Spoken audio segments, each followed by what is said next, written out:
This is a standing shower tub, and it's made out of ceramic. I'm showing you this because the tub is actually filled with cracks at the moment. You see it has cracks on the floor of the tub, and it also has rather large cracks on the sides of the tub. And a repairman came to look at the tub and told us that we should change it as soon as possible, because the cracks cause two problems. The first is it allows water to leak down into the floor, so it damages the floor and can cause a nuisance for the people living below us. And another problem is that the cracks, if they become very big, especially these big cracks you see on the side, they can actually cut into your feet or whatever gets caught in those cracks. It can cut you like a knife, and can cause very serious bleeding. So I'll just focus in so you can see more clearly how big the crack is. So you can see now closer up, this is a really deep crack. All this. There's some not so deep cracks going down, but the one on the like going horizontally across the top edge, I mean, that is really deep.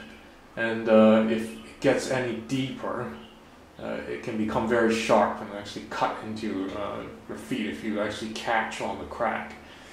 So we're taking the guy's advice and we're going to change this tub as soon as possible.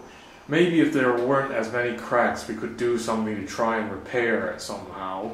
But since there's so many, I don't think it's worth the trouble of repairing it. So we're just going to get a new tub to replace this entire tub. And hopefully that will solve the problem. We'll have to be more careful using this new tub. I asked the guy why there's these cracks, and he said that it's probably caused by being hit by something hard. So I imagine that these cracks were caused by dropping very hard items onto it. I think it's possible that we dropped the shower head onto this tub, and that might have caused the cracks, at least some of them. So after installing the new tub in, we're going to be more careful, and I'm going to try being very careful not to drop the shower head or anything else that's hard onto the tub floor. So anyways, if you have a shower tub like this and you see cracks like this, then you better be careful and think about either repairing it or just getting a new one, because it can cause water leakage problems, or it might cut into your feet or anything, any part of your body that comes into contact with it. So do something about it soon.